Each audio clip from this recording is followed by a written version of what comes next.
রাত বাজে 12টা 4। এই হলো পেট্রোল পাম্পের অবস্থা। যাত্রীকে শুধু এই চিন্তা করেই বেশি যে তেলের রেট বাড়বে, সেই চিন্তা করে এই হলো ভিড়ের অবস্থা। তাহলে বুঝে দেখেন কি করে মানুষজন তেল নেবে। এখন কতক্ষণ এই 12টা 4-এ যদি এই অবস্থা হয়, কখন তেল নেবে, কখন লাইন পার হবে। তো যারা আসলে নিতে চাচ্ছেন,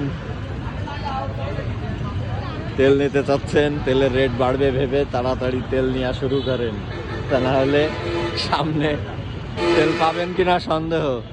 তো সবাই সুস্থ থাকবেন, সুন্দর থাকবেন, ভালো থাকবেন। আজ এখানে এ পর্যন্তই।